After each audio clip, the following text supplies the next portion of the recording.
On this edition of Oxford News This Week, Oxford Youth gives back to 1 yard at a time. Behind the Lens, if I can make it there.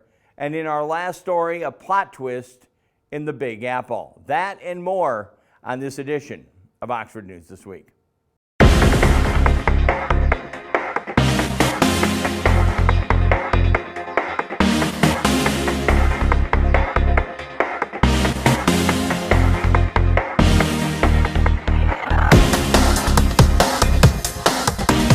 Welcome back to Oxford News This Week. Despite colder than normal temperatures plus intermittent rain, volunteers were out in the community cleaning up yards. This is the 7th year the students at Oxford High School have organized Oxford Gives Back Spring Cleanup Program. The students and volunteers help locals in Oxford, Addison, and Orion who are in need of it, including the elderly, infirmed, impoverished, single homeowners. According to the group on the website, Oxford Gives Back is an organization affiliated with the Oxford Community Schools that operates within the mission of the building community relationships while motivating youth to exhibit leadership and making positive impacts on their communities. The 8 students who planned the year event are seniors Hannah Chu, Logan Blankenship, Sophia Wodstra, Olivia Curtis, Leah De Gasparis, and Olivia Hoffman. Juniors Rebecca Schuler and Addison Berger were the students recruited in the community organization.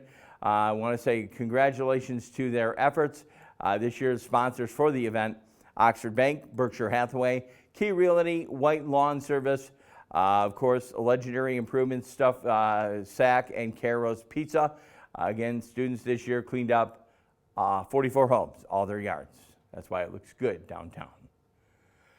On April 4th, about a month ago, a downtown trolley express, which transports passengers back and forth from downtown Oxford to downtown Lake Orion, was involved in a minor accident. According to the Oxford Village police officer James Irish, it occurred on the east side of the North Washington Street area around 7 in the evening. The report stated that the white 2019 Dodge Ram 1500 truck was legally parked and the trolley traveling northbound struck the driver's side mirror, causing damage. The trolley is owned again by the Oxford Downtown Development Authority and driven and maintained by NODA drivers. Officer Irish report stated the trolley driver Ronald Hames, 61, of the village contacted the truck driver, or the owner of the truck, a 50-year-old Metamora man, and provided his name, insurance, registration, NODA contact info, and then left. The Metamora man then contacted the village police department. In May, the trolley provides again free rides from Oxford to Lake Orion on Friday nights 5 to 9, Saturdays from 3 to 9. Again, just a misfortune there with the trolley. Though one of the trusted sources of the Oxford Leader, OCTV has actually learned and confirmed that the Honor Community Health, HCH, has rescinded their proposal to operate healthcare in the clinic within the Oxford High School. ACH withdrew its offer late Monday afternoon, a day before the town hall meeting was slated to take place. As of last Tuesday morning, calls to ACH have yet to be returned.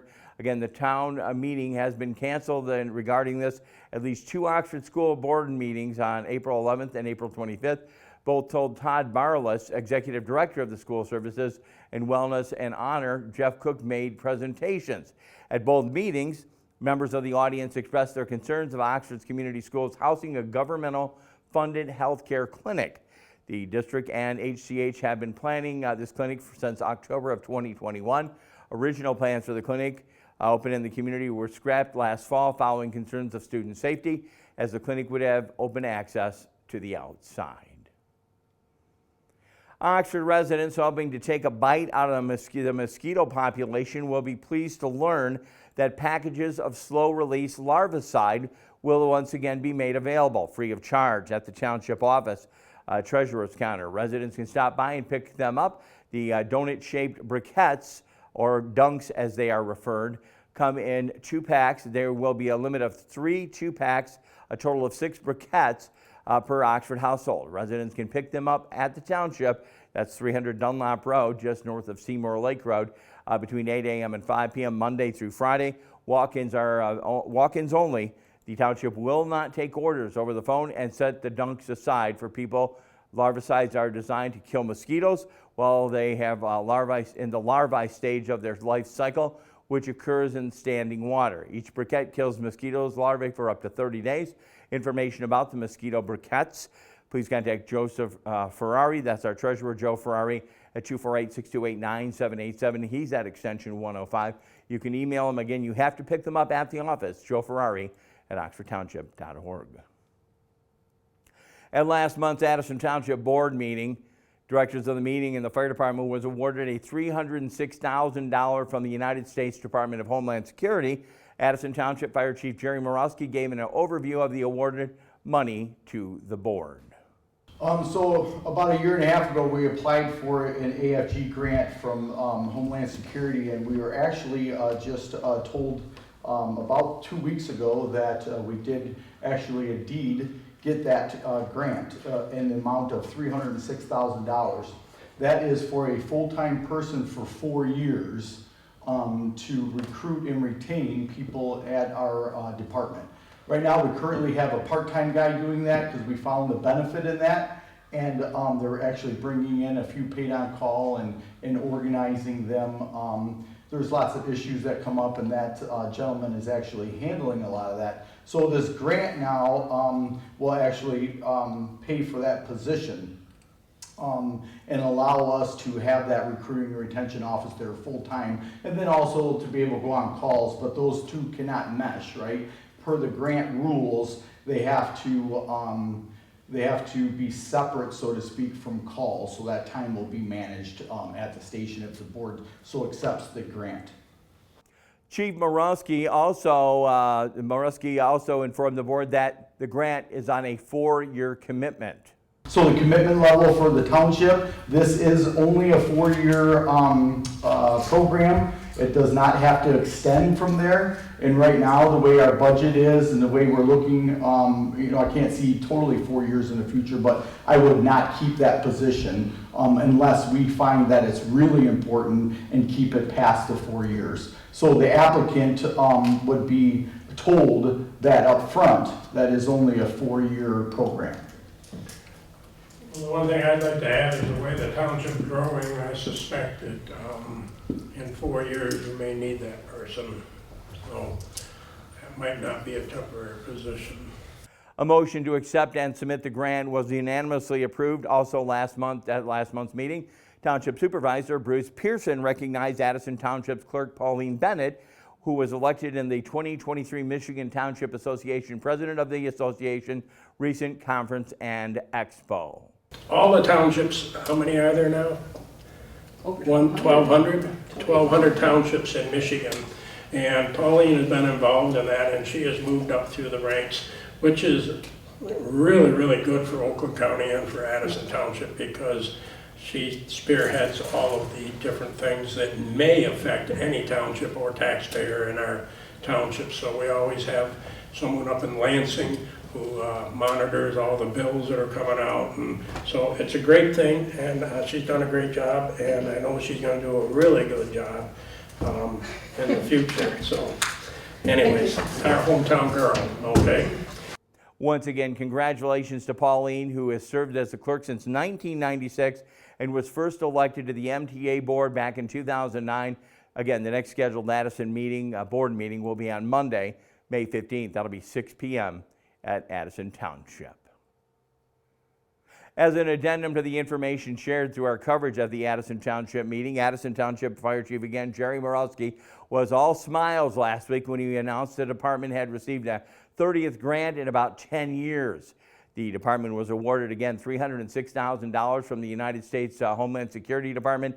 He also added that Chief Dan Klein and Lieutenant Ben Rice, they are now in the stages of fulfilling the grant funding at a full-time recruitment and retention officer.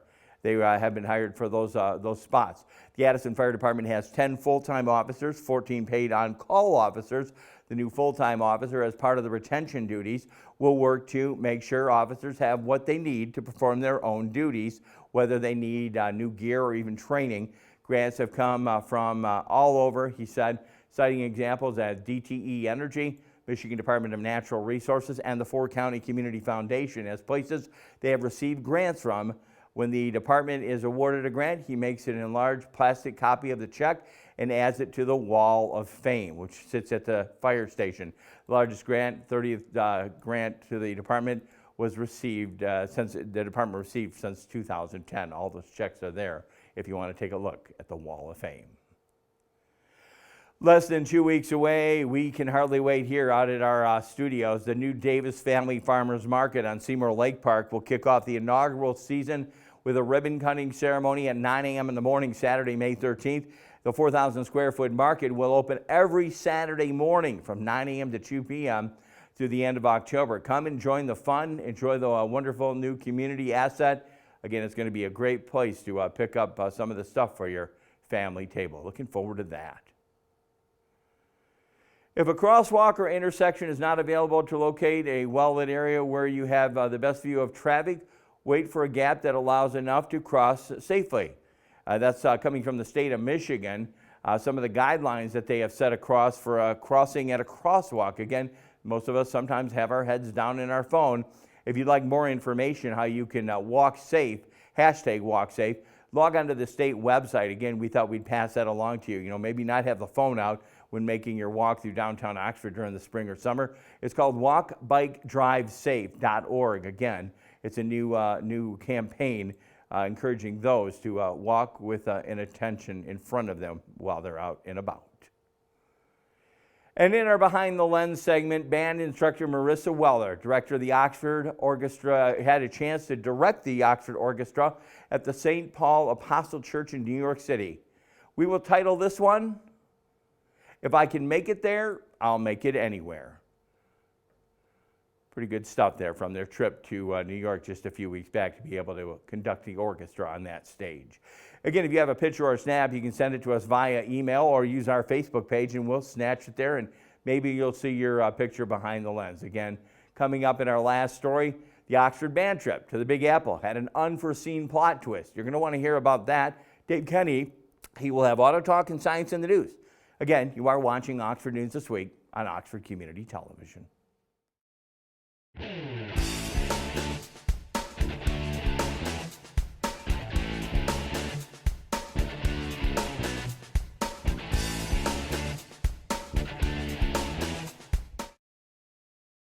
Have you liked us on Facebook yet?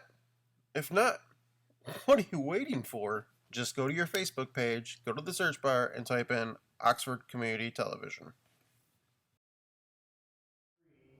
Welcome to this edition of Auto Talk. I'm Dave Kenny, and these stories are taken from Automotive News. Chevrolet has tall hopes for the 2024 Trax, its newest small crossover. By the end of next year, the brand expects the redesigned 2024 Trax subcompact crossover to be its third highest selling vehicle behind the Silverado full-size pickup and Equinox compact crossover. General Motors' volume brand aims to do that by making a strategic play around affordability. All Trax trims start below $25,000 with shipping. Brand leaders say the Trax is loaded with technology and safety features that previous entry-level vehicles lacked, offering a significant value at well below the industry's average transaction price of more than $46,000. That theme will highlight a marketing push Chevrolet plans to begin in June, targeting buyers of the previous generation Trax, as well as owners of discontinued models, such as the defunct Cruze and Sonic sedans. The Trax, which began reaching dealerships in March, is a key addition to the lineup this year for Chevy, a brand with several other important launches on the horizon in 2023. "We just think we're going to kill it with this car," Chevrolet CMO Steve Majoros told Automotive News at a Trax Media Drive event.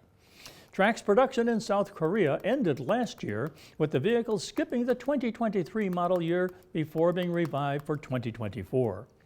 The redesigned Trax, also made in South Korea, is roughly 4 inches lower, 2 inches wider, and 11 inches longer than the 2022 version. It comes with a 1.2-liter turbocharged inline 3-cylinder engine, producing 137 horsepower and 162 pounds-feet of torque that's paired with a 6-speed automatic. It will be sold with front-wheel drive only to differentiate the Trax from the similar-sized Chevy Trailblazer. The Trailblazer is Chevrolet's all-wheel drive entry vehicle and is positioned as a more SUV-styled option.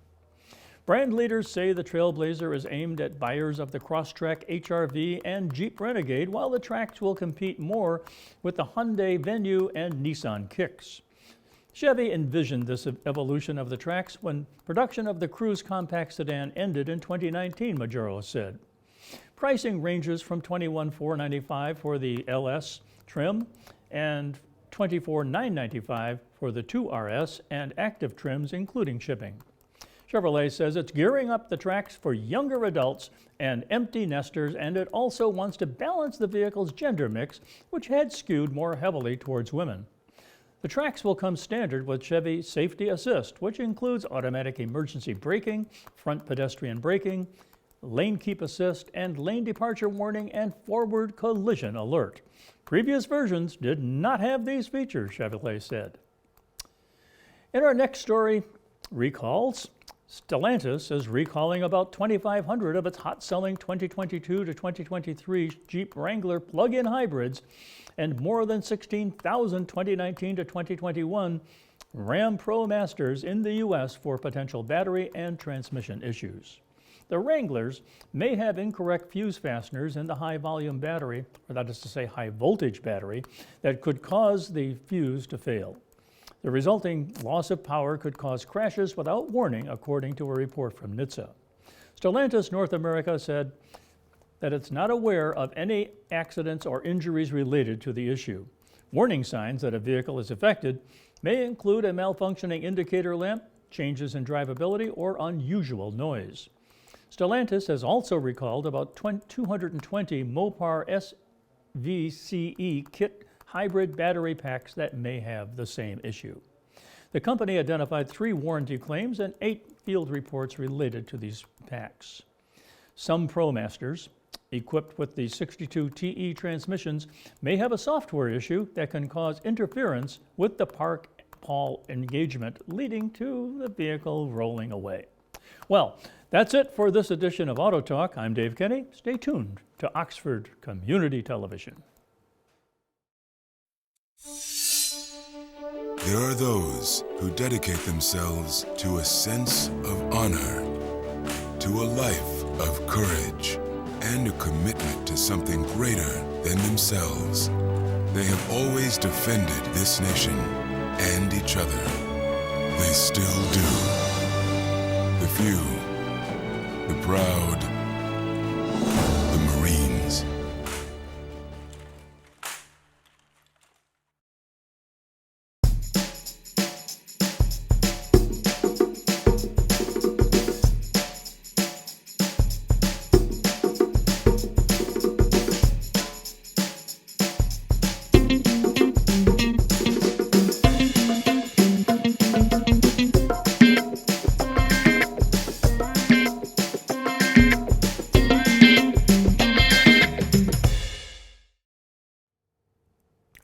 Welcome back to Oxford News This Week. It's now time for sports.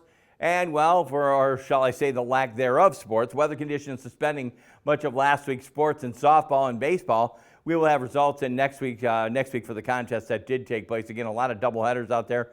Again, we'll definitely check that out. But right now, we are kind of lacking on the sports, not able to give you any scores. We had this on last week as well, our last story with the lack of sports. Again, I introduced a good friend of mine, Tony Ortiz from WWJ Radio. He is going to narrate a game that means so much. My good friend, Tony Ortiz. Last week, the Oxford varsity baseball team held on to the Oxford Strong Classic Trophy for 3 days before having to turn the trophy back over to the Clarkston Wolves. On April 18th, the Wolves traveled to Oxford to play Game 1 of a 3-game series and to present Oxford with the Oxford Strong Classic Trophy. Last season, Oxford won the series and the right to hold it. Now, the trophy wasn't completed until recently, so last Tuesday was the first time that the trophy was presented. The Wildcats, behind the pitching of Owen Schill, won Game 1 2-0, with Schill pitching a no-hitter. Logan Marshall blasted a 2-run homer for the game's only runs. The following day saw Oxford drop 2 games to Clarkston, 9-2 and 4-1. In Game 2, Drake Krozik pitched 3 innings, striking out 4 batters. In Game 3, Max Lovins went 2 for 3 at the plate, and Brody was 2 for 4 with an RBI. According to Oxford coach Dave Herrick, the Oxford Strong Classic was the brainchild of Clarkston baseball dad Chris Bussin. Bussin had won an auction on a pair of cleats that were worn by Clarkston graduate Max Bain, who had the pair of cleats specifically made to honor the city of Oxford. Bain, who graduated from Clarkston in 2015, is now pitching in Double-A ball with the Chicago Cubs' Tennessee Smokies team. The funds from the auction were donated to 42 Strong, the Tate Myre Foundation. Once again, a game that means so much more, as narrated by WWJ's Tony Ortiz. Again, you can check out all the athletic schedules, athletic scores and stuff. Jump on their website. It's oxfordstrongathletics.com. Check it out when you can. That's going to wrap it in sports. Again, we'll have more sports next week. Obviously, a lot of games got canceled.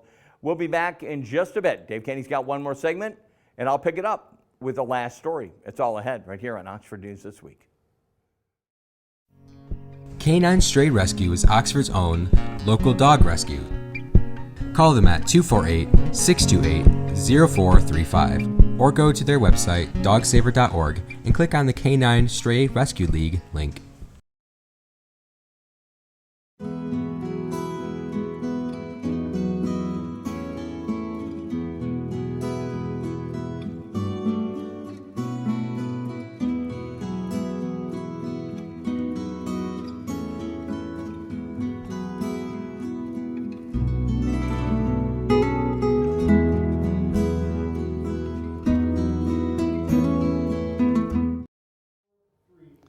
Welcome to Science in the News. I'm Dave Kenny, and this story is taken from New Scientist. Some carnivorous plants change their scent to attract different types of prey, mimicking flowers in their luring techniques and maybe even regulating their digestion. Trumpet pitcher plants, or Sarracenia, get their nickname from their design. Their leaves have evolved into the shape of pitcher-like cavities into which insects trip, falling deep into corrosive digestive liquid they cannot escape. Botanists have long debated how these plants manage to lure insects into their leafy trap in the first place. The color of their green funnels, clad in a network of red veins, can be attractive to arthropods, as can their nectar glands and their scent, but the scientific jury is out on which one is most important. The size of the pitchers was thought to play the starring role in determining which types of prey come to their death, with bigger pitchers catching larger flying insects like butterflies and moths, and smaller pitchers imprisoning ants, flies, and midges. Researchers have now found that scent is an important determiner of the kinds of prey these plants capture, and they may be able to fine-tune it to their liking. The researchers analyzed the molecular makeup of scents emitted by 16 different plants from 4 species of Sarracenia and matched that up with the partially digested creatures found in the plant's pitchers. They found that although pitchers are generalists trying to attract a wide range of prey, slightly different perfume recipes were correlated with different catches of the day. These findings suggest that these carnivorous plants are not simple passive plants with random captures, and that they can target their prey, says Laurence Gaume at Montpellier University in France. Species that emitted more chemicals usually found in the scents of fruit and flowers, like monoterpenes and benzenoids, attracted more pollinating insects, while those emitting scents with fatty acids were more alluring to ants. It isn't clear whether these insects actually prefer these kinds of odors. Plants from the same species emitted different scent cocktails too, which may have something to do with the digestive state of the pitcher. Maybe once a pitcher has captured enough prey, it changes or reduces its olfactory signal in order to avoid indigestion, says Gaume. Maybe it will stop emitting monoterpenes to stop catching larger flying prey. These are leaves acting like flowers, says Jonathan Gershason, director of Max Planck Institute for Chemical Ecology in Germany, who wasn't involved with the study. It's impressive that it's the same group of compounds that flowers use. They're playing with the same stuff, he says. These plants are somehow clued to say, Okay, time to smell good, time to get something in there. The next step, he says, is to run experiments to understand how significant the differences between the scents are and whether elements like environment, microclimate, and competition makes a difference in this carnivore's selected eau de perfume. Well, that's it for this edition of Science in the News. I'm Dave Kenny.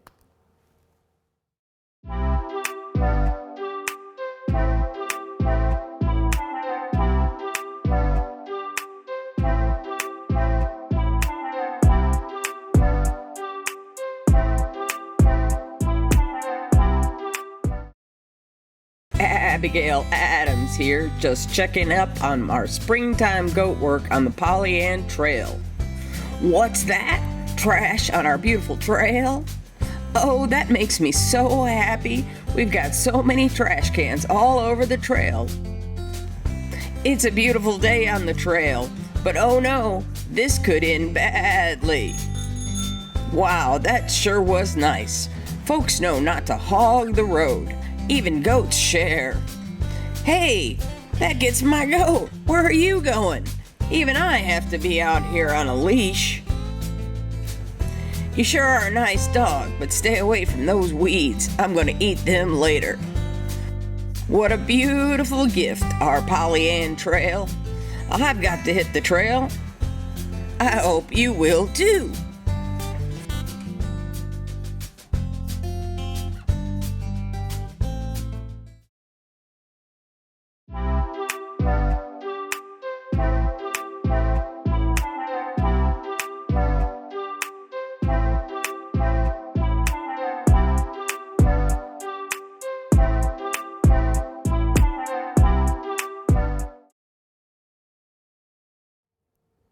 Welcome back to our last story, our section where we do one final. We touched a bit upon this on our last story and might show a bit more from the trip that has actually become a tradition. An unforeseen plot twist happened during the trip to the New York trip that the Oxford Band took. Every 2 years, the Oxford High School Marching Band and Orchestra, they take a trip to either Florida, Disney World, or New York. This year, again, the trip was in New York. Everybody had a great time, but an unforeseen plot twist. According to band instructor Jim Gibbons, one of the students had lost their identification in a souvenir store while touring the city. New York resident Olivia Thompson, she was from the class of 2016, and her two friends were in Oxford visiting the Big Apple at the same time. What would be the odds Matt Olson and Julia Schutz found the actual ID badge in that souvenir store while shopping themselves? It happened to go into the same souvenir store, and again, they found the ID.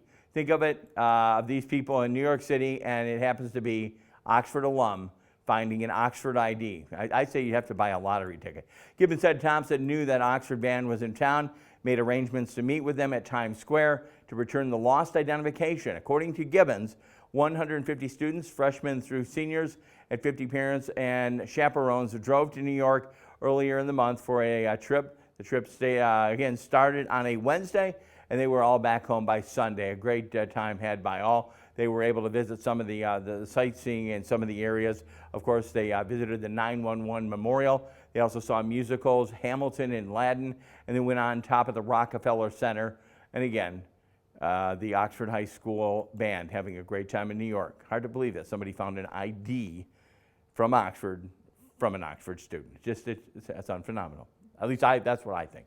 Anyway, that's going to wrap it up for me as we close out this edition of Oxford News this week. We'd like to thank our news gathering sources from the Oakland Press, Oxford Leader, Oxford Township Facebook page. Photo credits C.J. Carnacchio, the Oxford Leader. OCTV can be viewed on Spectrum Charter Channel 191, Channel 99 on the AT&T UVerse system, YouTube, Rumble, Facebook. Folks can even download the Roku app, that's my favorite, and watch OCTV programming there. OCTV is also available for local groups for producing public service announcements. If you have a show idea, want to volunteer, give their office a call at 248-628-9658. Thanks to my producer-director today. Normally it's Kyle Snage, but I have to bring in Joe Hollywood Calhoun. He's at the big desk, videographer Al Campbell, editor Marissa Haruska, and program coordinator Dan Zweiss, program director Connie Miller, station manager Terry Stouts. For everyone here at OCTV, I'm Jim Hughes, hoping you have a safe week, and I invite you back next time. And again, we will take a look at Oxford News this week.